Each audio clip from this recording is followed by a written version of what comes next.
Saudações, caro telespectador, e seja bem-vindo a mais uma edição deste que é um magazine de informação diversa sobre o interior das comunidades moçambicanas. Vamos aos destaques. Reduz caça furtiva em Sábia. Produtores da região do Vale do Zambeze recebem vermes de compostagem. Nesta edição, conheceremos a história da primeira igreja católica em Niassa.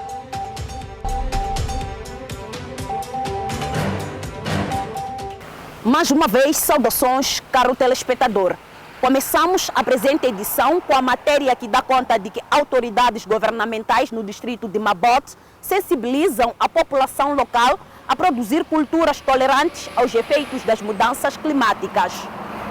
O impacto das mudanças climáticas nos distritos do interior da província de Inhambane é um facto registrado nos anais da história de Moçambique. Por isso, o distrito de Mabote, a 300 km da capital provincial de Inhambane, para o interior, desenvolve atividades para o aproveitamento dos impactos das calamidades naturais. E devido às mudanças climáticas que se fazem sentir ao longo do tempo que vai passando e nós nos adequamos a essas situações, somos obrigados de fato a nos virarmos, a criarmos mecanismos de contorno desses cenários. Bem, são visíveis por quê? Porque as culturas que, por exemplo, que são praticadas no distrito de Mabote são especificamente das zonas semiáridas ou zonas áridas. De exemplo de cultura do castanho e do caju. Então, nós como distrito no setor de produção, temos essa componente de poder nos virarmos, procurando mecanismos, tecnologias adequadas que acompanham a estas mudanças climáticas, que é o excesso ou falta, no caso de chuvas, em algum momento. Tivemos a situação, por exemplo, há bocado do ciclone que serão sentir, tivemos uma enchente de Mabote, mas é uma situação que depois trouxe uma abundância, porque nós fizemos dessas cheias uma viragem pela positiva. Estamos agora a fazer a criação de peixe, o distrito de Mabote já faz uma criação de peixe massiva. Temos a componente de produção de hortícolas em todas as baixas, em todas as lagoas, porque lá está disponível água que vai durar acima de um ano. Então, são essas mudanças que, de certo modo, trazem uma viragem positiva. Agora, olhando para as culturas que, de fato, são praticadas nessas áreas, são específicas. São específicas porque nós não temos as duas épocas a fazermos, por exemplo, a cultura do milho, a fazer a cultura, por exemplo, do feijão. Simplesmente temos uma época para fazer a cultura do feijão e do milho. E temos outra época para podermos fazer as outras culturas. A nossa primeira época é feita simplesmente pelos cereais. A segunda época não conseguimos fazer cereais. Simplesmente fazemos hortícolas. E então, com isso, nós recompensamos com outras componentes, que é a componente de criação. Com mais de 10 lagoas resultantes das águas do ciclone Freddy, o distrito de Mabote dedica-se à produção de peixe em cativeiro, para além da prática de horticultura. No princípio tivemos uma situação de montagem de 7 tanques, que tivemos a usar 6 tanques, mas a experiência não foi boa. Acabamos tirando aquele peixe e povoamos nas lagoas. Estamos acima de 10 lagoas a nível do distrito de Mabote. Então nós temos aquelas mais largas, mais extensas, e nós povamos o peixe lá. E é lá onde o peixe está a desenvolver, nas condições naturais, e está a garantir a subsistência das famílias. Mabote, com 53.303 habitantes, segundo projeções do Instituto Nacional de Estatística para 2023, perdeu mais de 17 mil hectares de culturas diversas devido às inundações resultantes das chuvas que caíram no âmbito da passagem do ciclone Freddy na província de Inhambane em março do presente ano. Há um ano que o posto administrativo de Sábia, província de Maputo, não registra casos de caça furtiva graças ao envolvimento da comunidade na prática de futebol, uma iniciativa do governo do distrito e a Wild and Free Foundation. A informação foi revelada pela chefe daquele posto administrativo, Helena Chivit, durante a cerimônia de encerramento da Liga dos Campeões da Copa Rino. O posto administrativo de Sábio localiza-se a 35 km da vila-sede de Moambo e faz fronteira com o África do Sul. Com pouco mais de 20 mil de habitantes, Sábio chegou a ser palco de caça furtiva e os rinocerontes eram os animais mais apetecíveis. Para desencorajar esta prática, o governo e a Wild Free Foundation introduziram neste ponto do país a Liga dos Campeões da Copa Rino. Most importantly, you have behind us, you have the girls playing. And we feel like girls need opportunity because their minds are so sharp that they need to one day be ruling the world. And the girls especially have trouble with early pregnancy. right? Early pregnancy, early marriage, and then what happens is they drop out of school. A iniciativa é vista como boa pelo governo do distrito de Moamba, visto que a caça furtiva, bem como os casamentos prematuros, reduziram significativamente neste ponto do país. Felizmente não tivemos nenhum caso de casamento prematuro ou que tenha chegado aos nossos ouvidos. Sim. Gravidezes precoces também não tivemos nenhuma informação que tenha vindo à luz. Por vezes nós pensamos que os líderes escondem-nos alguma coisa, porque de uma vez você só vê já uma menina com um bebê, mas graças a Deus estamos a monitorar até no centro de saúde para ver quais são as idades dessas. Não temos, quando fala-se de criança, é até 16 anos. Então, se é menos de 16 anos, é uma criança. Não tivemos, sim. E caça furtiva também não tivemos nenhum caso. Não tivemos mortes sobre caça furtiva. Quando começamos em 2017, perdíamos muita gente aqui. Muitos jovens iam à caça furtiva, perdiam as vidas lá, e era muito triste mesmo. Mas este momento aqui, este ano, por exemplo, ainda não tivemos nenhum problema igual. Nunca ouvimos perda de vida de nenhum jovem local. Isso quer dizer que estamos a conseguir alcançar o objetivo. E parabenizar também a comunidade daqui do posto administrativo de Sábia por aderir mesmo com que isto aconteça. Mudou muita coisa, porque através do futebol nós não engravidamos, nós não se envolvemos nesse tipo de casamento. A final do campeonato de futebol masculino e feminino, que terminou no último fim de semana, contou com a premiação por participação das equipes que fizeram parte do torneio, com valores que variam de 12 a 25 mil meticais. As equipes vencedoras receberam 150 mil em masculino, enquanto que a feminina teve o prêmio de 80 mil meticais.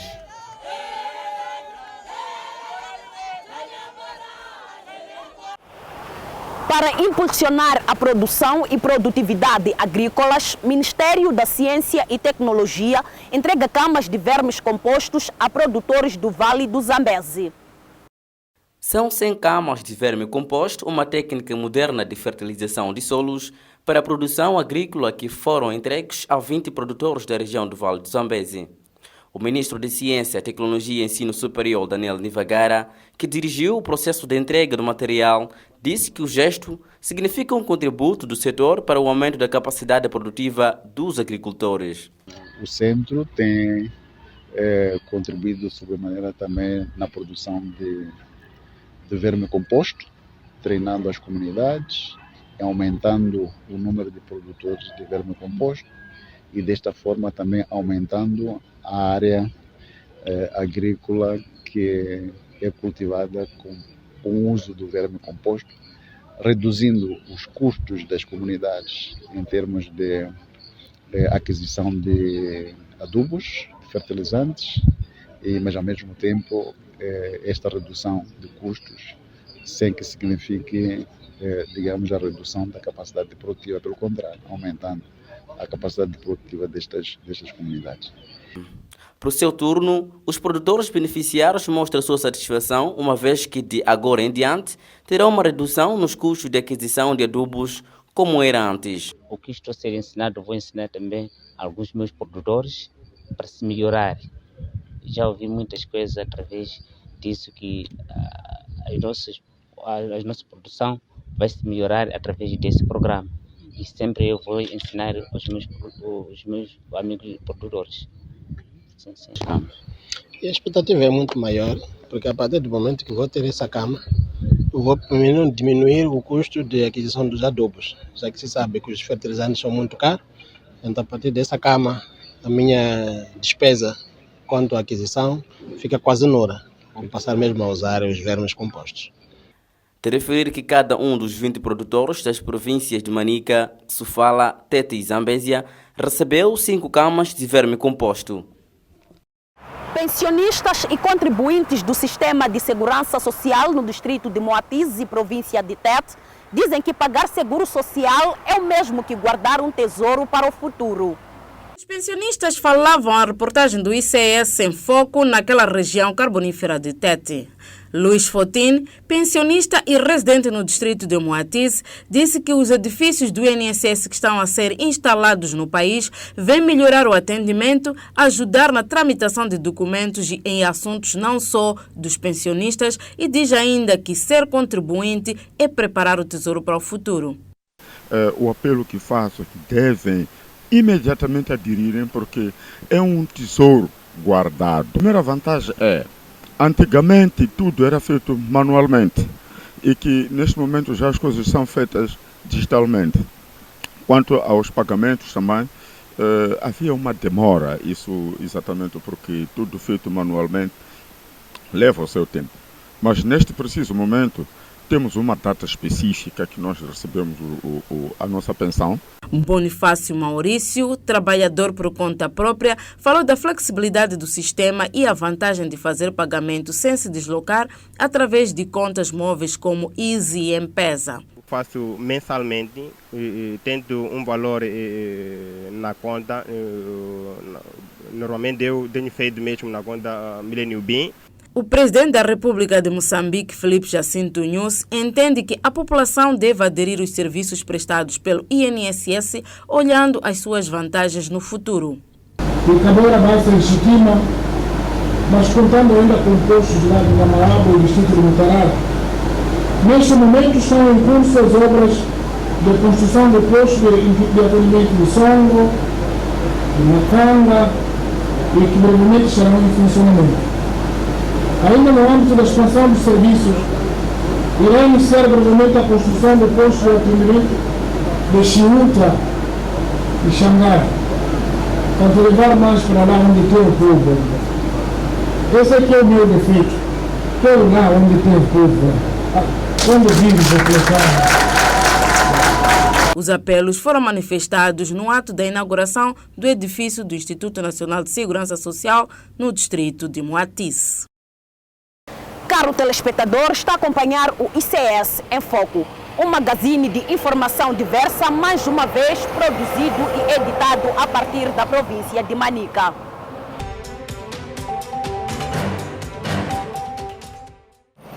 Continuamos com as matérias. Para dinamizar, modernizar e aproximar os serviços do Sistema Nacional de Segurança Social aos moçambicanos do interior do país, Distrito de Malema, na província de Nampula, já conta com um edifício do INSS construído de raiz. Um novo edifício do Instituto Nacional de Segurança Social, INSS, foi recentemente inaugurado pelo Presidente da República no Distrito de Malema, província de Nampula, com o objetivo de dinamizar e aproximar aos cidadãos os serviços básicos de segurança social oferecidos pelo Governo.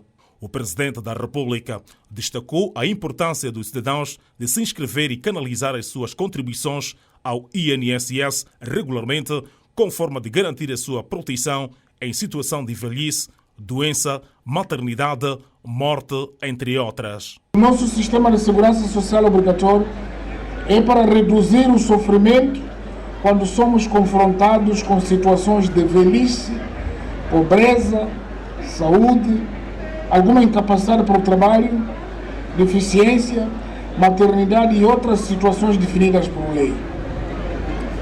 Apesar da sua importância e semelhança da situação em muitos países, particularmente nos países em desenvolvimento, em Moçambique a sua cobertura ainda não é universal, razão pela qual estamos a duplicar os esforços, particularmente nos últimos anos, para alargar a sua abrangência em termos de contribuintes, beneficiários e territoriais.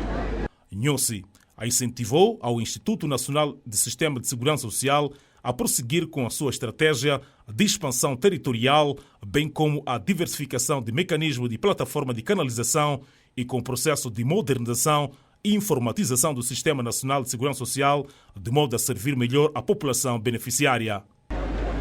No mesmo sentido, incentivamos ao Instituto Nacional de Segurança Social a prosseguir com a sua estratégia de expansão territorial, bem como com a sua estratégia de diversificação dos mecanismos e plataformas de canalização e a continuar a consolidar o processo de modernização e informatização do sistema de segurança social.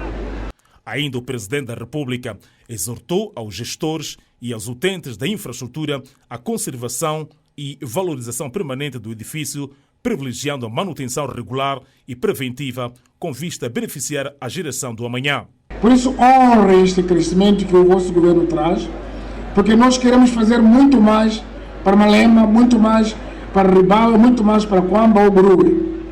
E há capacidades para isso. Para os pensionistas, a entrada em funcionamento do edifício do INSS em Malema constitui um marco importante nas suas vidas, uma vez que percorriam cerca de 300 quilómetros para ter acesso a estes serviços na cidade de Nampula e em outros locais. Nos princípios passávamos mal. Saíamos daqui em Malema a Ribau ou na cidade.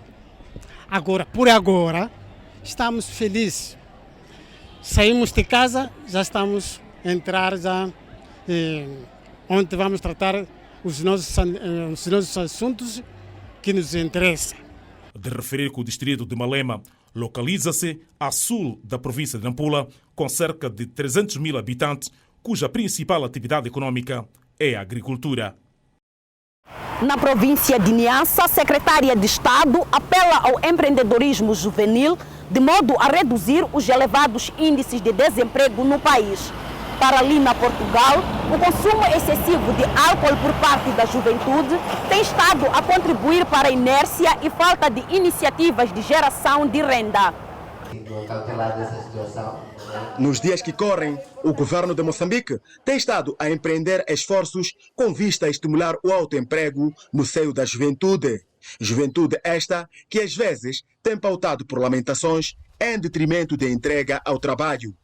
Falando diante de jovens do distrito de Mecanhelas, a secretária de Estado na província de Niassa, Lina, Portugal, lamentou o fato de muitos jovens preferirem o álcool ao invés de buscar iniciativas de geração de renda. Não considera que tem emprego quando está no aparelho do Estado. Você próprio pode ter capacidade de autoemprego. Muitos jovens se entregam ao álcool, se entregam à droga, achando que com a droga, com o álcool, esquece o sofrimento, como muitas vezes dizem. Alguns destes jovens até vão à escola, depois de terem consumido álcool e droga. Falta um respeito aos mais velhos, inclusive aos seus pais. As declarações da governante encontram consonância em dois idosos com quem o ICS em Foco conversou e procurou delas perceber como é que a atual juventude reage aos conselhos com vista à melhoria de vida da mesma. Vocês jovens, de maneira para eu explicar a gente aqui, tu você está velho. Isso já passou o tempo para você falar. Vendo um velho, para um jovem, é pedra no sapato, quer dizer, não quer saber de nada, o tempo já passou, seu tempo já passou. É assim o velho, então, cala, não lhe diz qualquer coisa. Deixa passar, porque o tempo já passou, para um velho. E deixarmos de ter preguiça, ou seja, deixarmos de ser preguiçosos, porque é possível que cada um de nós dê de si para o desenvolvimento do nosso distrito, da nossa província e do nosso país. Ainda assim, o governo continua a colocar a juventude na sua agenda, uma clara demonstração de que é necessário garantir que o país tenha um futuro risonho. Em Inhambane, crianças revivem a vida e obra de Samora Moses Machel, primeiro presidente de Moçambique independente, através de uma exposição fotográfica patente na Casa Provincial de Cultura. São mais de 200 crianças que visitaram esta exposição patente na Casa de Cultura de Inhambane como uma forma de reviver a vida e obra do primeiro presidente de Moçambique independente, Samora Moses Machel. Eu percebo que Samora Machel, ele foi líder da luta de liberação de Moçambique, que Moçambique foi liberto em 1975. que ele foi proclamado presidente da República Popular de Moçambique. Até 1986, que Samora Moisés Machel, o primeiro presidente de Moçambique, que morreu em 1986, vinha da Zâmbia. O primeiro presidente da República Popular de Moçambique morreu em Buzine, um acidente de aviação. Vinha da Zâmbia, foi negociar a paz. Para os petizes, a paz é o poder de viver harmonia, concórdia e sem violência. Nessas guerras que houve, muitas pessoas morreram. Então, por mim, deverão a paz, parar com as guerras. Para mim, a paz é não ter a confusão, não ter as brincadeiras de mau gosto, ser paz, ter harmonia, convivermos. O diretor provincial de Cultura e Turismo em Inhambane, Emílio Nhantumbo, refere que esta exposição fotográfica visa para imortalizar a vida e obra de Samora Machel. Com o objetivo exatamente de imortalizar os feitos de Samora Machel enquanto combatente da luta de libertação de Moçambique, liderada pela Frente de Libertação de Moçambique, neste caso em que ele foi o presidente da Frente de Libertação de Moçambique após a morte de Eduardo Chivano Bondade. Então, o porquê da presença dos alunos nesta exposição? Perguntamos ao diretor provincial de Cultura e Turismo em Inhambane, Emílio Nhantumbo. Estamos a partilhar com os nossos alunos exatamente para eles ficarem sabendo da história de Samora Moisés Machel e também saberem da história do nosso país. O 19 de outubro de 1986 foi um dia negro para Moçambique, com a morte de Samora Moisés Machel num trágico acidente de viação em Buzine. Mas é caso para dizer que com estas frases a criança é a flor que nunca murcha e a juventude é a seiva da nação. Samora Moisés Machel vive e viverá nos corações dos moçambicanos. Agora sim, escalamos o distrito de Mandimba, mais concretamente o bairro de Nauxés, onde foi erguida a primeira igreja católica da província de Niassa em 1926. O repórter do ICS em Foco, Zito Tariek, foi até o local para trazer a história do êxodo do cristianismo. Até hoje, a infraestrutura na qual os fiéis da Igreja Católica de Nluma rezam tem quase as mesmas dimensões da capelinha construída com material precário no pretérito ano de 1926. 7 metros de comprimento e 4,5 de largura.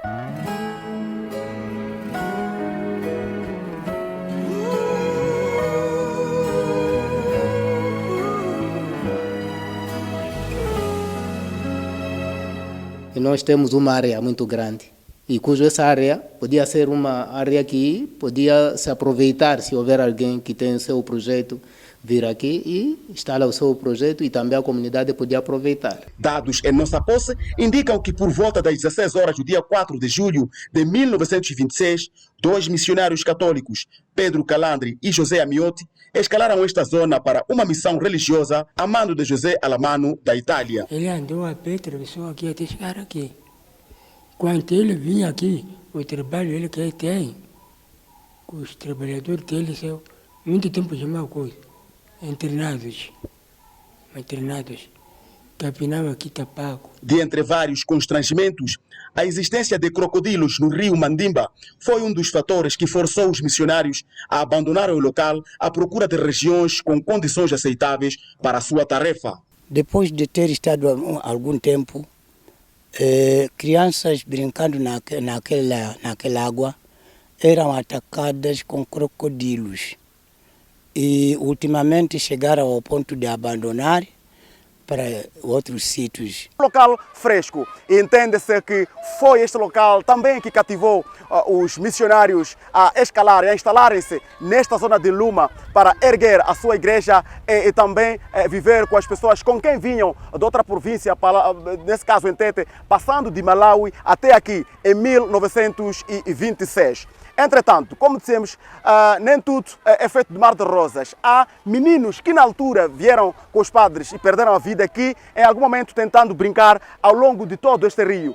Porque aqui, sim, tem pedras, é um local que dá para se divertir. Entretanto, há locais onde a água é acumulada e é lá onde os crocodilos vivem. E algumas crianças abandonavam este local, no tempo já ido, estamos a falar de 1926, para poder brincar no local onde a água encontra-se mais acumulada, como as imagens ilustram. Entretanto, perdiam a vida lá por mordidas de crocodilos. Desde então, esta parte do rio Mandimba passou a ser chamada de Luma. Então, vamos ver este local, que é conhecido como um local perigoso, porque tem muitos crocodilos. São esses crocodilos que acabam originando a história de Luma, que significa morder. Os missionários, eles vinham com muita gente, sobretudo crianças, operários, pedreiros.